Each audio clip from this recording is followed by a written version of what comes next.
Thank you. Good morning. I want to salute everybody who's gotten up bright and early on a Sunday morning to join with us and discuss some professional things for consideration here. I do also want to take an opportunity before we get into the presentation to recognize the folks from the Valley Area Athletic Trainers Association that have put on such an awesome workshop. You know, there are my understanding, 7 individuals on that committee that get this done, and what a great seminar this has been.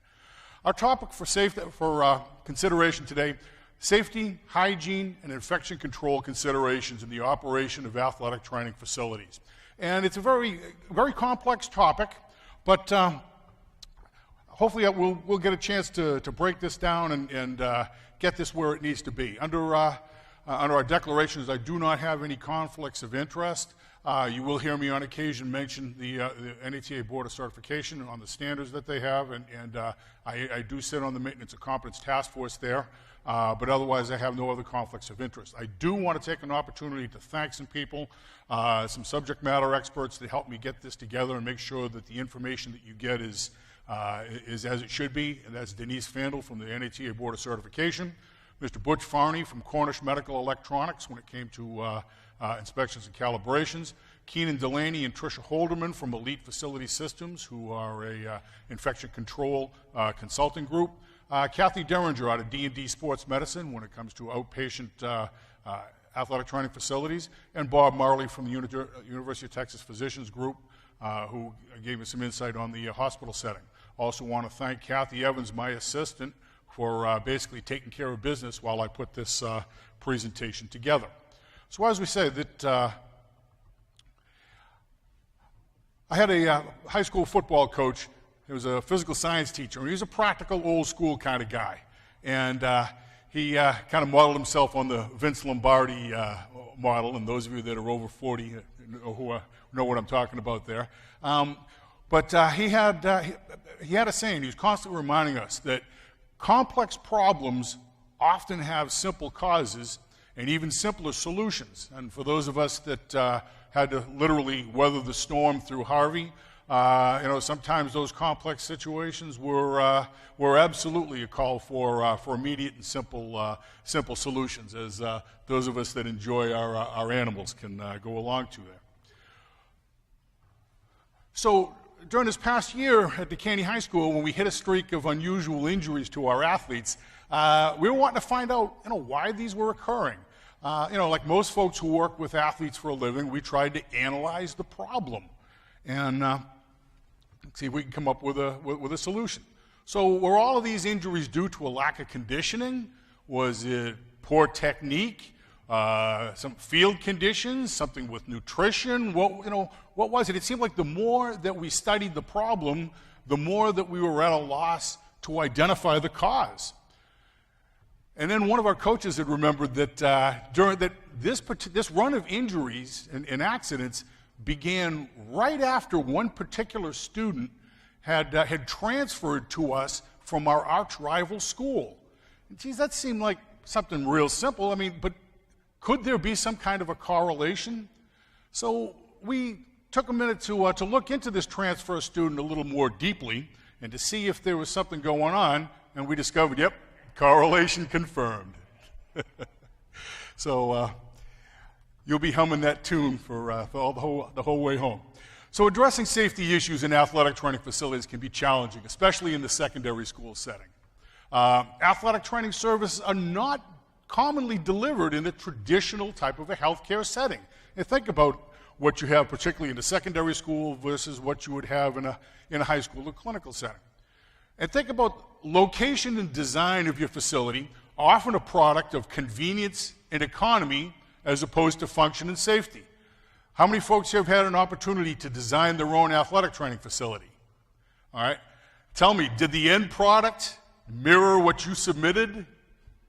And almost all the time the answer to that is no. Economy sets in as opposed to function and safety. Along with that, you have regulations and standards that can overlap, and it results in uncertainty as to which ones do you actually follow. Particularly in the secondary school setting, you have the double whammy of limited personnel, usually an athletic trainer and hopefully an assistant, maybe a few student aides, and along with some limited resources can really make that situation so much tougher. Along with that, there are varying levels of administrative support. Everybody's familiar with the look. You know, you go to whoever holds the purse strings there, whether it's your campus coordinator, your director of athletics, your principal, or your building or your district safety coordinator, and you say, hey, I need to get some money budgeted here, so we have to take care of these modalities, and you get the look. You know what I'm talking about the look. Like, really, do we need to get money for this type of thing? Well, yeah, as a matter of fact, we do. There are two excellent handbooks that are on today's topic that are available from the BOC, and in a lot of ways they serve as the cornerstones for today's presentation. The first I want to bring to your attention is the BOC Facilities Principles Handbook. And this manual specifically addresses safety and sanitation issues specific to athletic training facilities. What I like about it is that not only the fact that it's free of charge for you, but it includes this nifty online assessment tool where you can honestly input what your situation is at your school and kind of compare it to the standard, and I really think that's a huge tool for us. The second was recently released by the BOC, and that's Guiding Principles for Athletic Training Policy and Procedure Development. Over the past couple days, you've heard some very distinguished speakers come in and talk about policies, guidelines, policies, procedures, have these available. And so this document can help you get through the myriad of how to get things done and how to put everything into a policy manual for you. So again, this is an excellent resource for you, and I'd like to encourage that you download it, take a look at it, and apply it to your own facility operations. Talk about regulating authorities, and these can vary by federal, state, local government, as well as employment setting. And you go crazy trying to stay on top of all of them. In addition to the regulating agencies, you know, clinicians, we as clinicians, healthcare providers, we're expected to comply with manufacturers' recommendations and accepted industry standards. So, you know, just looking at an athletic trainer practicing here in the state of Texas, and we may come under TDLR, we may come under your local fire marshal codes, our ice makers may come under NSF, Underwriters Laboratory. You'll go crazy trying to stay on top of all of those. Those of you that work in a clinical setting are familiar with the Executive Council PTOT examiners, what they have in place, Hospitals Joint Commission. The NFL has a booklet, I can't tell you how thick, that deals just with, I want to say it's 170 plus pages, dealing just with infection control in athletic training and NFL healthcare facilities. So again, it can drive you crazy trying to learn what all of those are about. But just keep in mind that there are established standards for therapeutic patient care that are applicable to every athletic trainer, irrespective of what that practice setting is. So, you know, for us to think that things are different from, you know, if we're in a secondary school setting or a small college, that we're not held accountable to other standards, say in an outpatient setting, well, we are. We are held accountable to standards. Let's break some things down in today's conversation about our facilities and look at safety considerations. Our discussion should include accessibility, policies and procedures, emergency preparedness, therapeutic safety, and even the working surfaces that are within our facility. Talking about accessibility, most of your newer facilities are ADA compliant, but there's still some compromises in safety that can exist. And one area in particular I want to bring to your attention deals with egress and access. We want to make sure that our accessibility, particularly by EMS, in the event that we have some catastrophic situation occurs within our facility, we want to make sure that there are no hindrances to access and egress. Situation at when I opened Langham Creek High School, it was an ultra-modern facility, had an excellent athletic training room that was located just adjacent to two main hallways, and that hallway went right into an outdoor breezeway, not a problem. One thing, in order to get to the athletic training room from the breezeway, you had to go up an up ramp with your cart that was kind of carved out to be even with the pavement. Lo and behold, it didn't make a bit of difference whether you had 1 car or 100 cars in the parking lot. Somebody always found that that little spot right there was designated for them. And it didn't seem to make any difference whether you put signs up, whether you painted the area, put out announcements and so forth. It just seemed like there was always somebody that was going up to block it. And when they did that, they really put us behind the 8 ball because it made it much more difficult to get equipment in and out of that area. It is amazing how if you get a band director's car towed, sometimes that corrects things up a little bit. But as a clinician, audit all of your athletic facilities for accessibility. Your facility policies and procedures. Basically, this is the compass that directs what's going on in there.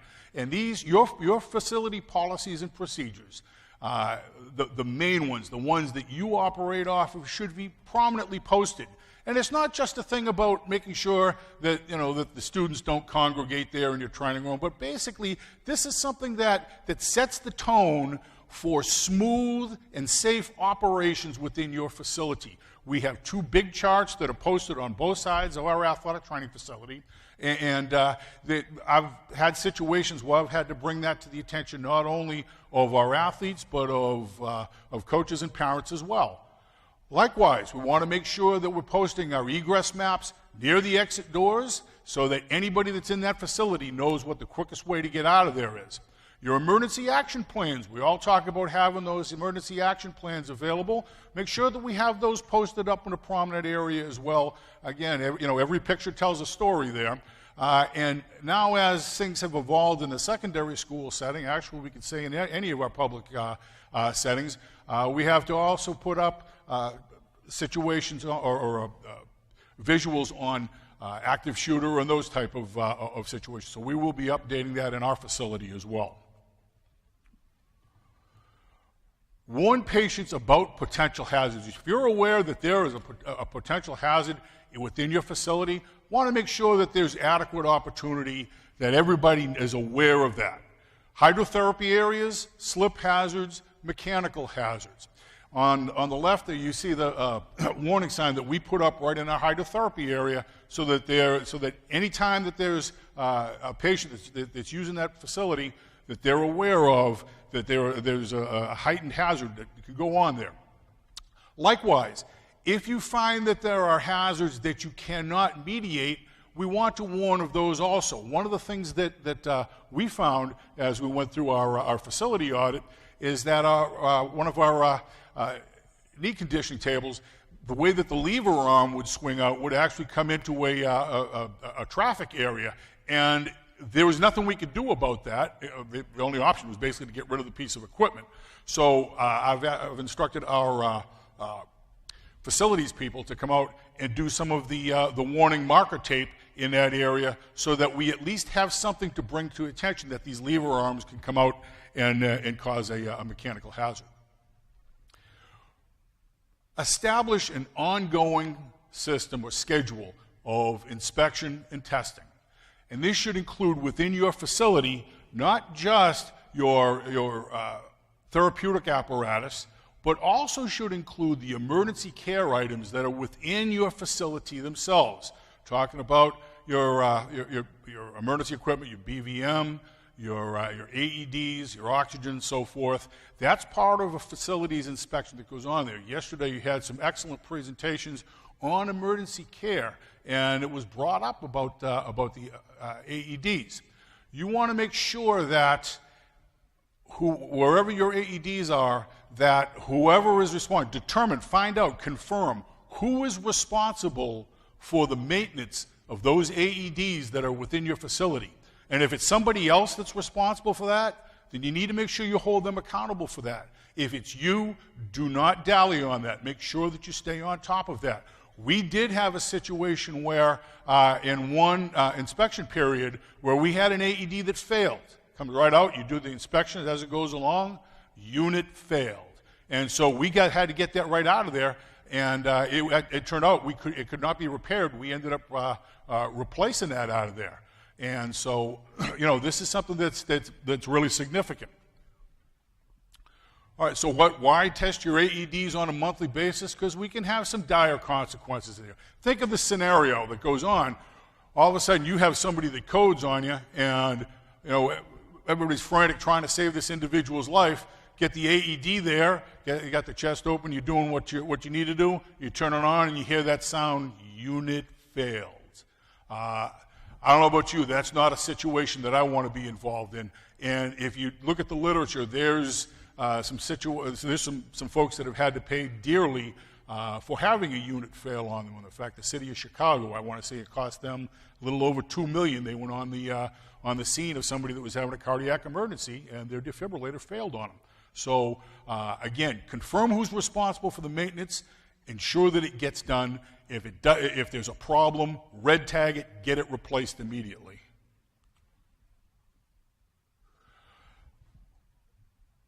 Along with that, whether your events are outdoors or indoors, I want to check on something. Okay, yeah, we're good. Whether your events are indoors or outdoors, you want to make sure that you're able to get your emergency care equipment, get it to any location within your facilities within 3 minutes. For many of us, that means that we have simultaneous activities going on indoors and outdoors. And if you're sharing supplies, within your facility, that could be an issue. So consider having 2 sets of supplies to ensure adequate coverage. One set of equipment can be positioned inside in a location that's readily accessible, and the other can be put on a cart, have it ready. I kind of like the fire station style. They have all of their equipment on their units, faced for the garage door, ready to go. Likewise, you could do that if you don't have a cart immediately accessible there. Put them on a wheelchair or some kind of a gurney so that you can get them out where they need to be. But that way, there's never an issue of getting your supplies where they need to be. I'll pose a question to you to the audience, because this is something that we had to come to deal with, and actually a school district in the Houston area had to come to grips with not so long ago. So is an AED truly accessible if it's behind a locked door? Stop and think about that. When you're there and the facility is open, not so much an issue.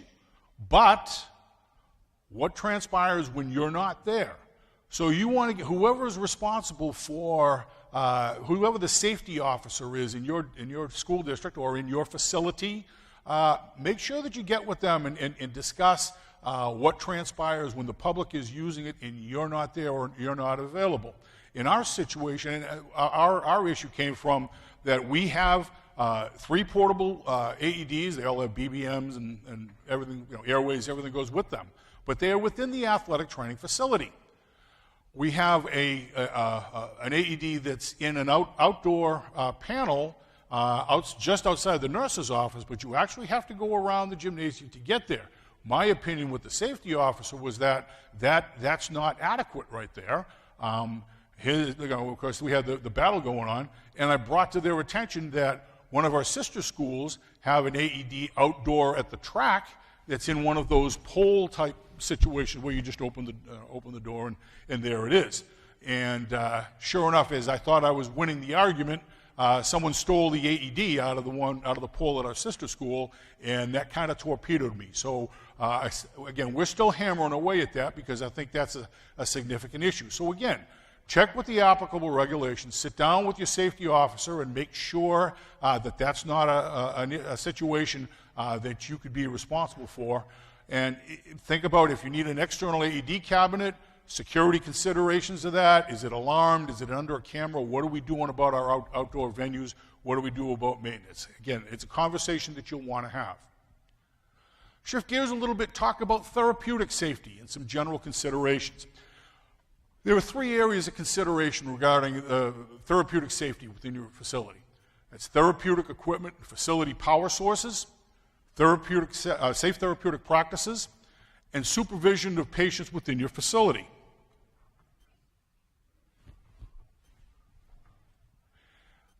Understand that therapeutic equipment have to be inspected and calibrated by a trained biomedical personnel. This is a BOC standard of practice issue. It's part of doing business of healthcare. It's not an optional process.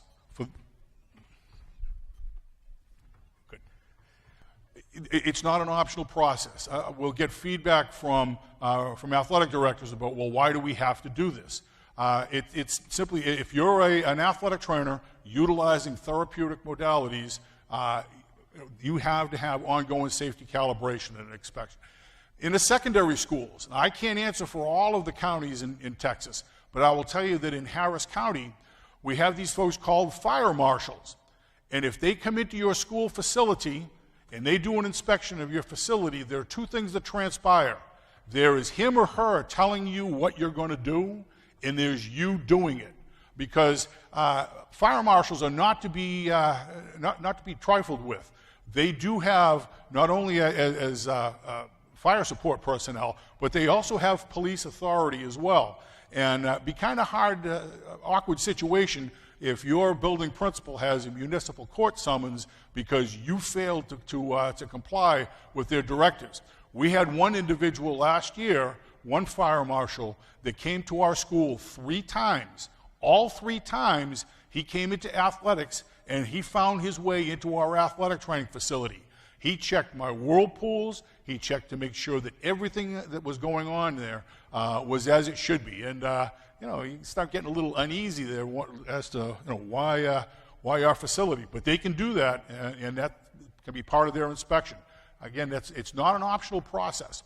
One of the things that we do, just as you should have your professional license to practice posted within public view in your facility, we take our certificates of annual inspection and calibration, we take them and we display them prominently so that there's no question as far as our facility being in compliance for patient safety. So, why the push here in regards to electrotherapeutic safety? All right, again, keep in mind that the modalities that we use, operating currents, they can easily kill an athlete. And when you talk about modalities involving immersion in water, this risk is increased 100-fold. Routine use, high patient volume, those times when you've got kids that are just hanging off your earlobes and coming in and out the door, along with just kind of a routine that goes along with that, it can lead to some complacency and could increase the probability of an accident. So we want to keep that safety factor in the top of our mind. Part of our inspections, the facilities itself. When a facility is built and they come to do the wiring, who gets to do the electrical work? Low bid. Likewise, if you're in an older facility, what's the primary portion of the facility that helps to serve as your ground? Plumbing. All right, what happens with plumbing over time? Corrosion. All right, so shoddy installation, corrosion, these can compromise the integrity of the grounding of your apparatus in there. So we can do all kinds of things to the modalities themselves for safety, but if we don't check the electrical outlets and we don't check the wiring for a complete ground, then we're leaving half of it on the table. Part of your annual inspection, hydrotherapy tubs. Focus should be on turbine integrity, fault current, making sure the switch insulation is as it should be, thermometer accuracy, turbine safety stop. That little bitty $10 piece of, let's see if I can get a deal going here. That little $10 piece of rubber on that switch is actually part of the insulation that goes along for protecting folks that are using that turbine. Thermometer accuracy. If the top end of my thermal application is 106 degrees, I want to make sure that the water that's in there does not exceed 106 degrees. Turbine stop. As you adjust the turbines in there, they're under a spring load. You have to make sure that there's a stop in place to keep that thing from going on its own. There have been cases where that has not been the case. There was a physical therapist a while back in the medical center down in Houston that had some severe injuries to her face because as she was adjusting one, it had popped off and that spring got and caught her right up into the face there. I think about the other end of that where that turbine could pop up and end up into the water. So again, these are part of the annual inspection that the biomed tech would be doing for you. Likewise, your penetrating modalities, your ultrasound, your EMS, your diathermy. You want to make sure that the output is accurate. You want to make sure the integrity of the leads and coaxial cables are as they should be. Think about it. If the condition calls for 1.5 watts of ultrasound at a particular time interval, I want to make sure that that patient's getting 1.5 watts of ultrasound at that level. Likewise, we do on our irregular surfaces, we do underwater ultrasound, and if that's the case, I'm part of that circuit loop. I want to make sure that the integrity of that coaxial cable is good. Hydrocollator units and other thermal modalities. True situation. 2 years ago, when we were having our inspection done, Butch came and said, "Hey, by the way, I got to red tag your hydrocollator unit." "What do you mean? It's been working fine."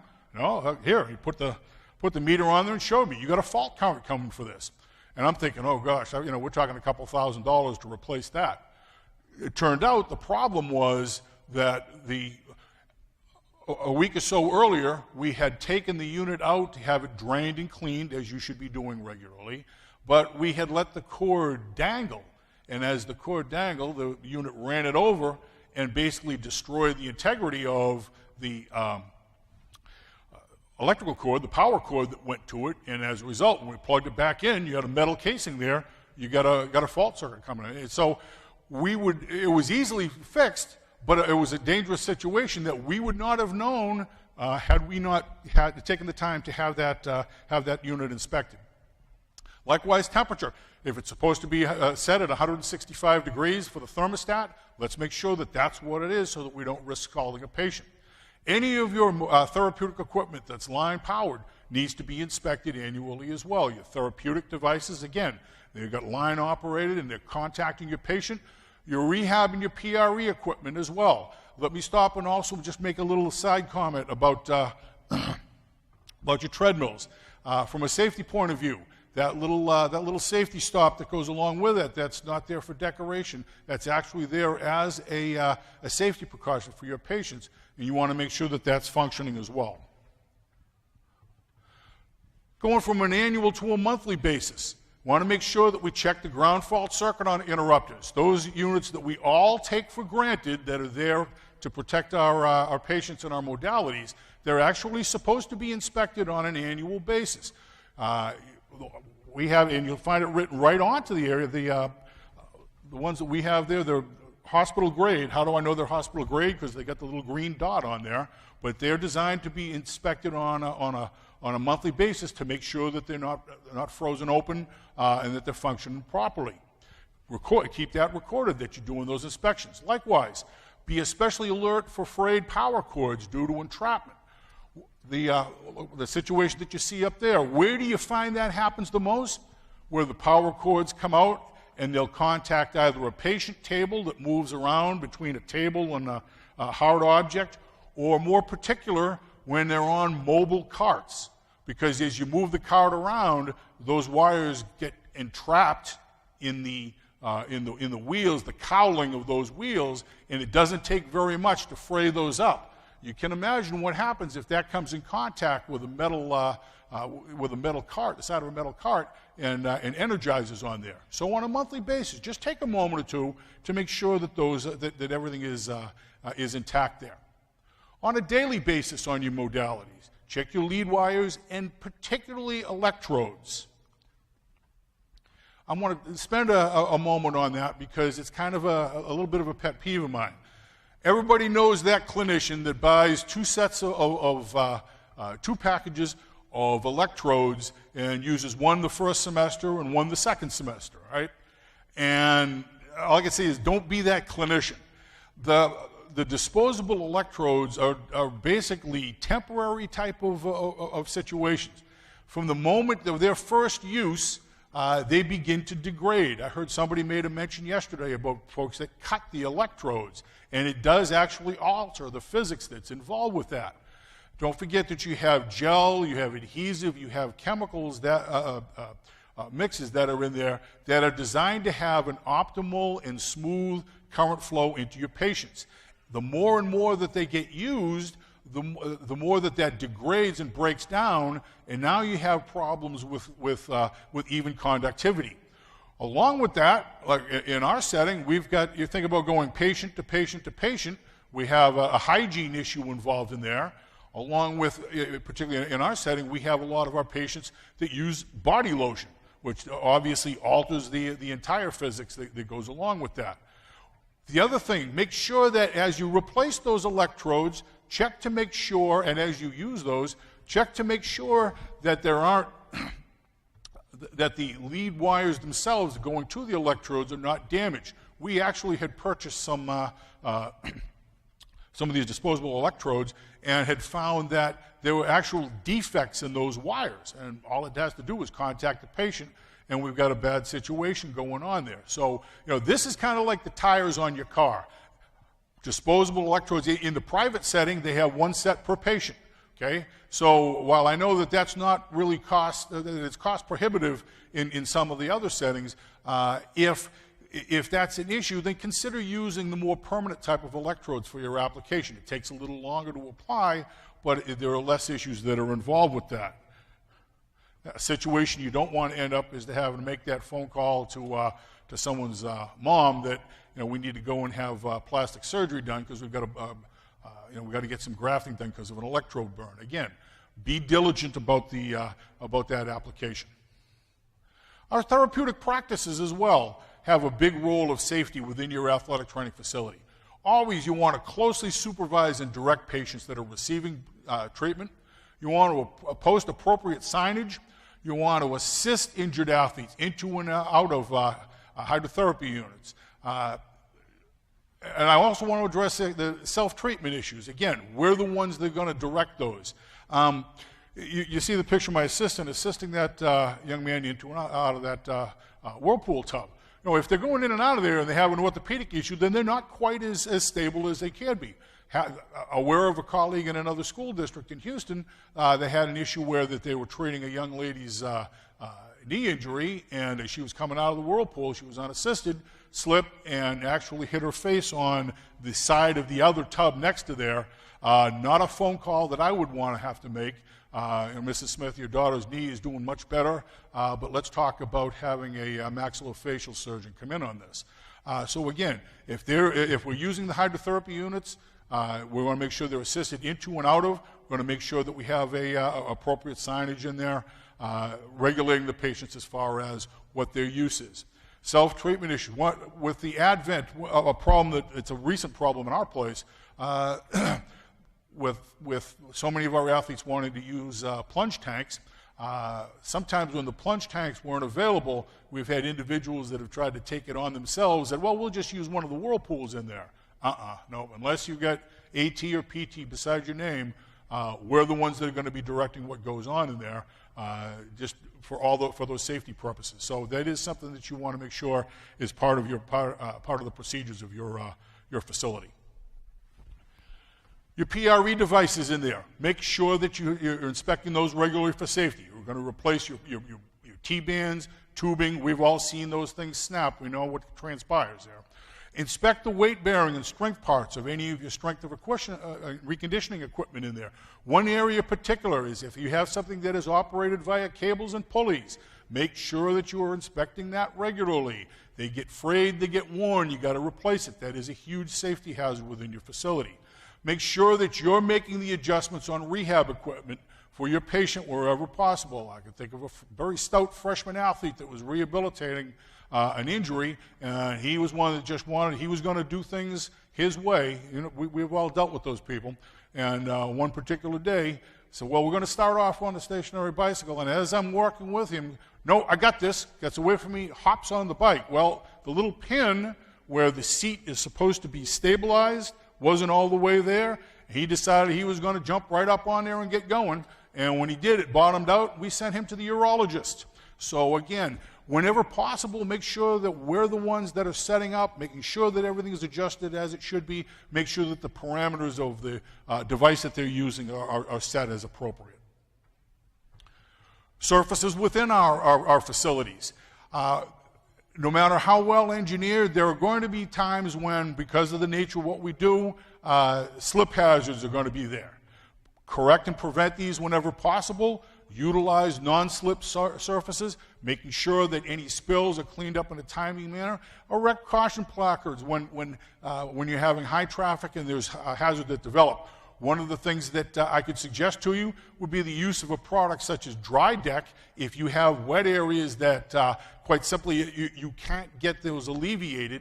It's basically squares, plastic type squares that actually have an antimicrobial built into them that you can put in there, and it raises it up. It actually also helps insulate from some stray electrical current, but it helps to regulate those areas where you may have standing water and slips may be a huge hazard. Patient supervision.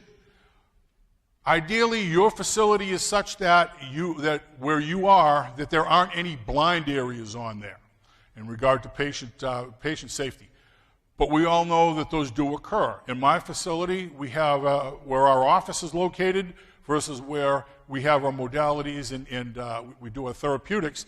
There are walls that quite simply, there's no way to put, there's no glass, it's just basically a barrier. We want to make sure that you have eyes on site when your patients are undergoing care. And so basically, if it's a situation where you've got to move into where that area is, then that's where you go.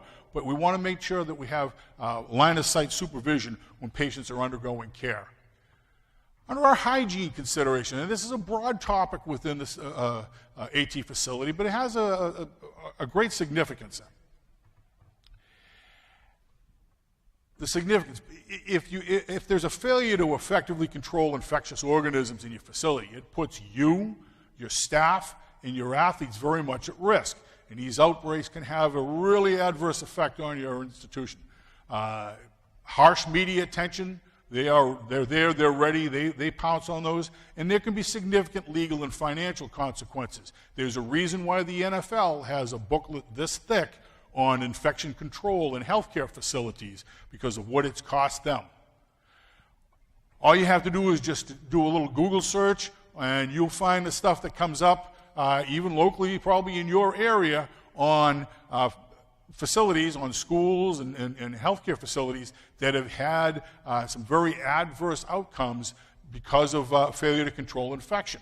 There was one school district that's in our area in Greater Houston that had they basically had to shut down a bunch of their programs until they could get things cleaned up out of there. When Harvey came through, it certainly heightened problems as well. So one of the ones that came around, they closed 21 schools in one municipality after they had a staff infection death in there. So it's a very significant problem. How are we going to work on that? Have an infection control plan. Have it in writing. Identify what your goals are.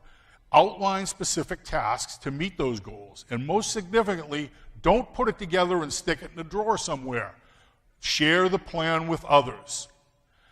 In most facilities, sanitation is a multi-person type of a task. It's a shared endeavor.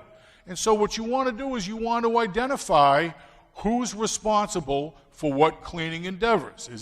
Does the custodial staff do this? Does the sports medicine staff do that? Talk about your student aides. Now, I know that I don't want to get into the debate on how much your high school student aide should or shouldn't do in a facility. That's not for discussion today. But what I'll say is that if they are involved in that, make sure that they're well versed on what the expectations are. Implement your training regimen. Make sure that it's ongoing, it's documented, it's multi-targeted. Again, athletes, students, staff, your student aides. Rod Stewart tells us, every picture tells a story. I love the idea of using graphics in the training room to help get points across in there. As a part of your facility rules and regulations, strategic patient care areas of your facility, your doorways, your sinks, bathrooms, treatment areas. We all know that it's important that we do ongoing hand washing for infection control. But do folks really know what comprises effective hand washing? If you've got a visual right there by your station, it helps out. I thought something that was novel, one facility that actually has it in a decal on the floor. again, consider posting graphics up that help to reinforce not only the points of hygiene awareness, but also, again, the techniques that are involved in that. It's a multifocal attack. Facility rules and regulations, facility sanitation, patient care practices to reduce exposure to pathogens.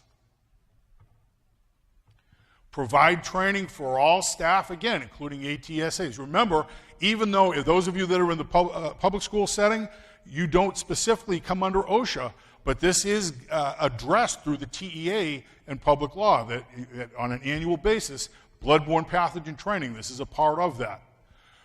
You are responsible, we are responsible for making sure that personal protective equipment is provided. Insist on its use, insist that it be used. Sometimes even going to the coaches, hey, you're doing some laundry there, coach, why don't you throw some gloves on? I had the pleasure this past spring, our basketball team had a long run in the playoffs. We went up to, we were hosted in Dallas by the staff up there, and they provided player towels. You could tell folks knew what was going on when even the custodial staff, when the games were over and the towels that they were issued, they came out, they had specific, they had bags that they had that were specific for that task. They were all gloved, and every one of them had some of those tongs to pick up the used player towels in case there were blood and something else on there. Their hands never touched those towels. And you say to yourself, those folks in Dallas had it together. Great host, by the way. Implement a system for handling and disposing of potentially infectious hazards and materials. It's not enough just to throw it in the trash can and leave it there. Who's coming to pick it up, and do they know that there are potentially infectious materials in there? We actually have a trash can that's just for that. As we incur more and more duties that involve sharps, again, we're going to want to be more diligent on how those are being disposed of. Promote hand washing practices, utilize accepted patient care practices. What do we call those? Universal precautions. Again, establish these patient treatment surfaces. Hydrotherapy areas and equipment are where we're focusing on. Laundry and patient care items. And our ice machines as well. We'll hit on that in a moment. On our patient treatment surfaces. All right, so what do you utilize for that?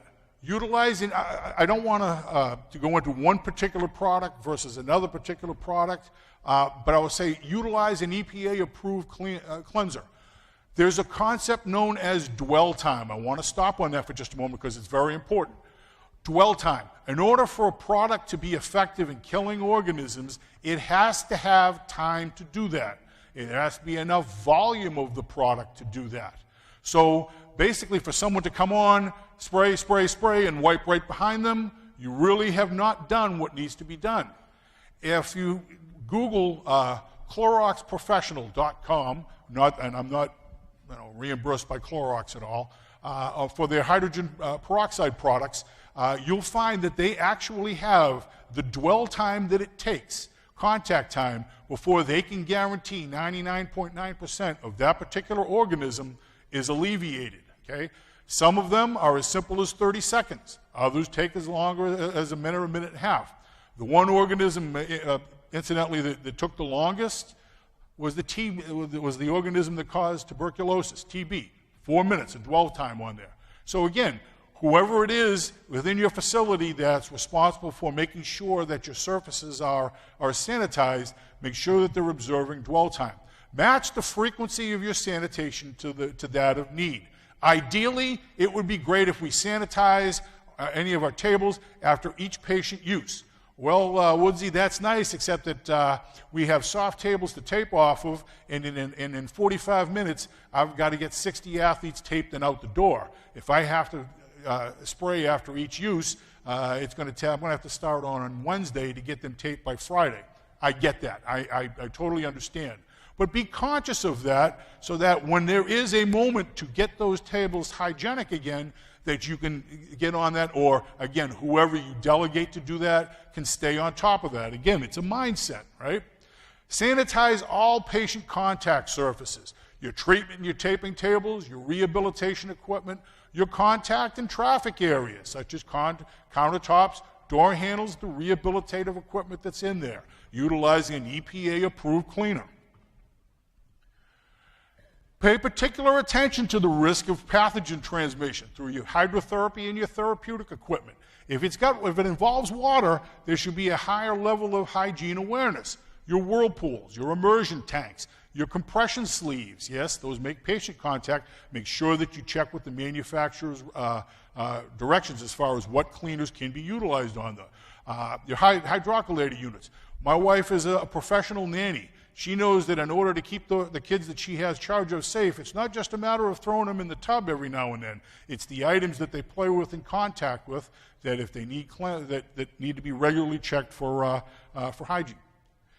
I don't know about y'all, I heard somebody mention it yesterday, but I'm hoping I'm not the only person in the room that has a problem with 3/4 of the track team going into, through, and out of plunge tanks.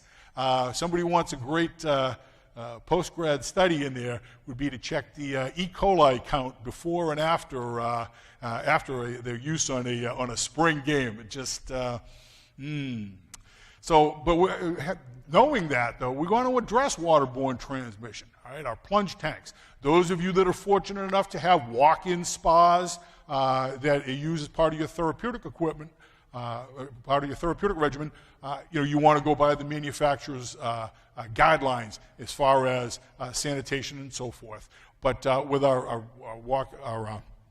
plunge tanks and those type of things, consider utilizing a product within the water that it can help at least reduce some of the pathogenic organisms that may develop in there. Certainly a Sanitation product. I mean, again, I'm not getting into product names here, but there are plenty out there that can be used for that. Don't overlook the patient care items within your facility as a potential infection transmission. This would include towels, hydrocollator covers. Hey, it's warm, they're moist, they get on patient contact, and yet how many folks let those things go for a significant period of time without laundering them? Personal contact items, cuff weights, ice bags, single use. All right? Again, infection control goes a long way with these things. Consider laundering techniques. Some of you may be fortunate enough to where someone else does your laundering. Somebody the other day had mentioned about mixing chemicals on there. But again, your towels, hydrocollator covers, these need to be laundered after each patient use. If that's an issue on numbers, then make sure that you're purchasing enough to where that's not an issue. Keep in mind that if you're the one that's doing the laundry, remember that regular laundry detergents, they may get them cleaner and they certainly may smell a whole lot better. You throw your Tide Pod in there and it's got that great scent to it. But remember that Tide Pods are really not antibacterial in there. And so that if you feel that your facility has an ongoing infection control problem, consider the use of an additive or some kind of a bleaching agent that is more effective at killing organisms. The slide up there shows a Lysol type product, and I just thought it was a good graphic. I'm not sponsoring for them, but again, it is an additive that you can put on there that gives you an added layer of infection control. Ice machines. How many in here have an ice machine within their facility? There are 2. Okay, all right. Now, those of you that have an ice machine within your facility, how many of you have ice machines where your athletes actually consume the ice that comes out of it? Congratulations, we're all in the same boat, that we actually now come under another set of guidelines, and that has to do with your local health regulating authorities. Why this? Marvin Zindler, before he passed, used to have every week his rat and, I hear folks going, yeah, I remember that, the rat and roach report. And what was the thing that he would always at the end talk about? Slime in the ice machine. Why was that significant? Because folks have a mindset that just because there's ice and it's cool in there, that everything's all hunky-dory as far as pathogens goes. And nothing could be any further from the truth. There are all kinds of organisms that can grow in a poorly maintained ice machine, and you'd be passing these along to your athletes at times when they may be compromised. So, 1, your machines need to be serviced regularly. That means by a qualified technician. And if the people that are in your school district, my colleagues in the secondary school setting, went down this road, If the folks in your school district, the refrigeration folks, aren't well qualified in your particular ice maker, it's worth spending a couple of hundred to get a technician out from, say, Hoshizaki or Manitowoc, whoever it is, so they can teach your people how to effectively service this. We actually, in our district, actually had an issue with that, and we ended up having to spend the money to do it, and it paid huge dividends. The internal components need to be cleaned, filters changed. If you have ice machines that are in your hydrotherapy area, you've now introduced a huge shock hazard into there, so you got to make sure the electrical and mechanical components are checked and that there's no bleed current. Your procedures in using the ice machine have a lot to do with it, and sometimes it just takes a little second or two to make sure that we're not rushed through these things. The procedures should be followed. Number one, scoops, properly stored and sanitized. Okay? How often have you seen it? Those get stuck at the top of the ice maker where there's probably 4 months of dust and grime. Oh yeah, we'll fix you some more ice. Not a problem. Never been sanitized, okay? Get either a little hook, they have those available from the different manufacturers, or some sort of a container that will keep that isolated. Use a cleansing agent, whether it's dilute, bleach, whatever is appropriate there, but sanitizing the scoops. Don't be that clinician that leaves the scoop up in there. My pet peeve, I had a coach from deep East Texas that we had an ongoing thing with. He'd come on in and, yep, sure is a hot one today, and he's been back flushing into that thing, and what's he do with it? Right into the ice maker, and I would cringe. Absolutely. Congratulations for introducing our, for raising our tuberculosis or our meningitis hazard up about 500 times. They're just back flushing in there. Put a big sign on your facility or on your ice maker. No personal cups. And follow that yourself as well.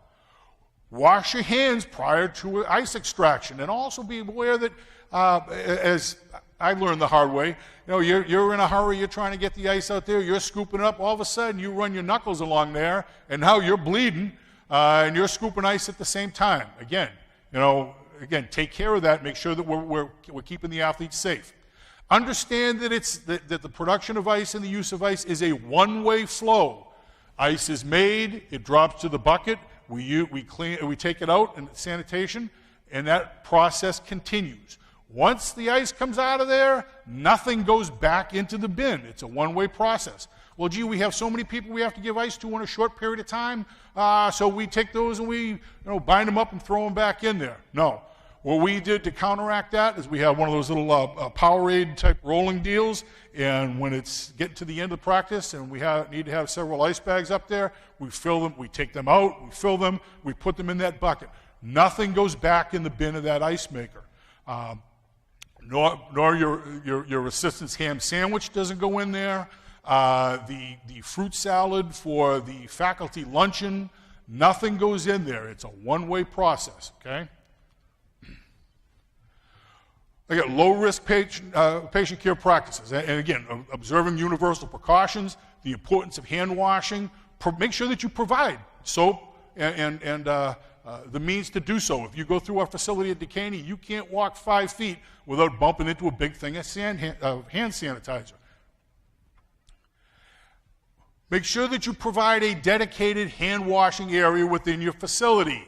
Avoid hand washing and wound care equipment sanitizing locations. When I got to the facility, I was not involved with putting it together, but basically we had a triple sink, a deep sink, that was in the garage, not within the patient care area.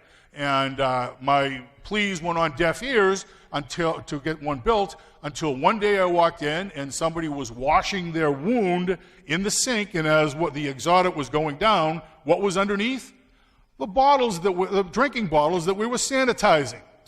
Hold on, let me take a picture of this. Yes, had a meeting with the building principal, and within the week we had the hand washing station that you see within there. A few take-home points.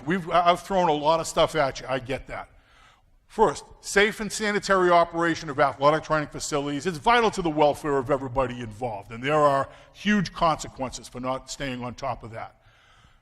AT facility operations. We're governed by multiple entities, but they're also addressed by our professional standards. Some of our employment settings can offer some unique challenges to establishing and maintaining compliance. There are resources that are available to assist you in this process. These include private consulting groups, as well as online technical documents as well. There are reference resources that specifically on athletic training facilities. These include the BOC Facility Principles Manual, the BOC Guide Principles on AT Policy and Procedure Development. The American College of Sports Medicine has a book. It's a little pricey, but it's there. The Health and Fitness Facility Standards. Your modalities and the electrical sources there come under NFPA 99, Healthcare Facilities Code. Trust me, your local fire marshal is well familiar with that document. There's the OSHA Compliance and Infection Control Manual, and the TEA has something along with that. Additional references. NSF, the National Sanitation Foundation. It's not just for the restaurant down the street. They actually have standards on health and fitness facilities. Through the CDC, yes, that's your tax dollars at work. They have documents on cleaning and disinfecting athletic facilities for MRSA, along with their guide to infection prevention and outpatient settings. Minimal expectations for safe care. These are what we would be considered our baseline documents. I want to thank you for sharing this morning with me.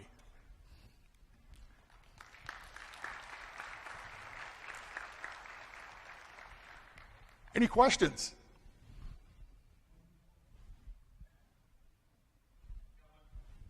Sir, ma'am.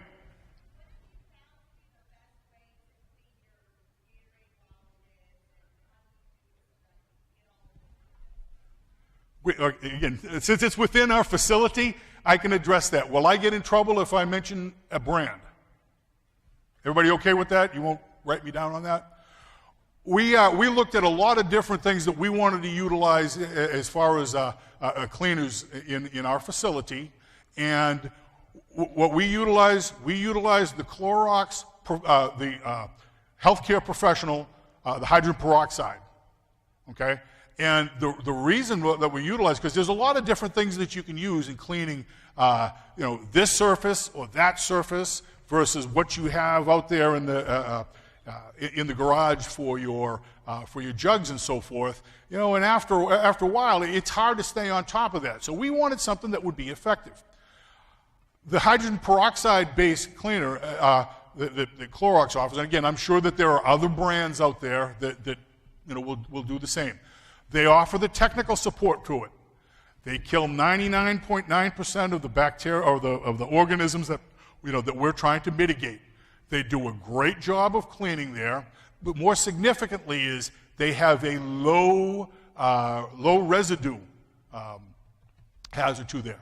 I worry about, like our student aides, part of their duty is to help us with infection control and using the jugs and so forth there.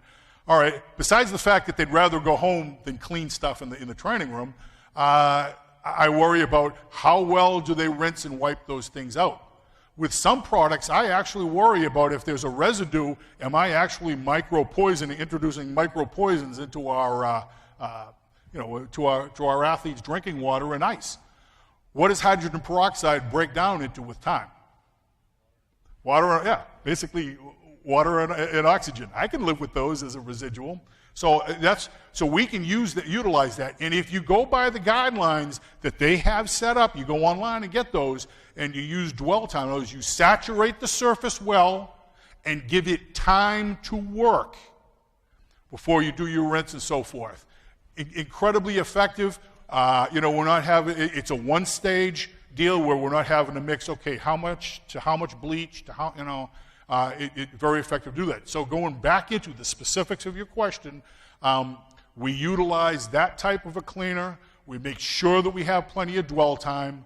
We make sure that it's rinsed and dried as it comes out, and we don't have a residual residue problem with there, and we can feel very comfortable that even our baseball team that leaves a partial jug of Gatorade out for a week and a half, that we can actually take that without having to throw it away and get a new jug. Does that help? Awesome. Any other questions? Yes, sir.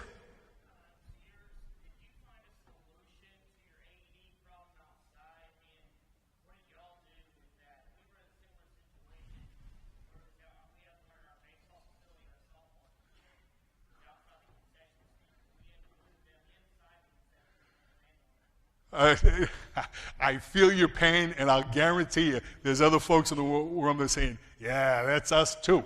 It is an issue. And again, I'd like to tell you that we have fully resolved that, but I don't like to lie to friends. And so we are still fighting that issue. Again, we have the portable AEDs. Okay, that's nice. But what do we do about that? And I've got it on my jump kit, and I've got all my ortho stabilization, got everything ready to roll if we have to get out there. But what happens when we're not there? Okay, well, Woodsy, we've got the outside, underneath the camera, outside the nurse's office, on the other side of the gym, we have an exposed AED. Great. Still have not addressed the issue with the outdoors. And I almost had him ready to keel on it, you know, with that outside pole, and that came up missing. And so, you know, you don't have to get ripped off too many times before your safety director or whoever's writing those checks looked at you and said, this ain't working. And so what I would like to say, because I would like to provide you a good answer, every situation is going to be different with that. You've got to sit down with your administrators, and again, who's responsible? Not just your AD. I mean, you got to work through your AD and your campus coordinator. I get that. But who ultimately, when we have to make the statement, yes, Your Honor, no, Your Honor, who is responsible in your facility for that? And that's the person I would like to friend, suggest you target. You sit down. We have an issue. It is a complex issue. Can we, you know, carry the hound? Can we get a simple solution to this problem? How can we do that? Do we put a camera on that? Or do we have an alarm that goes straight to the police department? You know, how do we go about doing that? Because we've got to address it.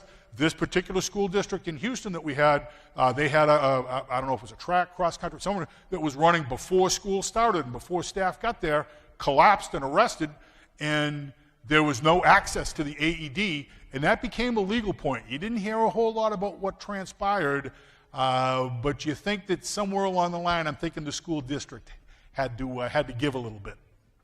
Again, I don't know, but I would tend to say that.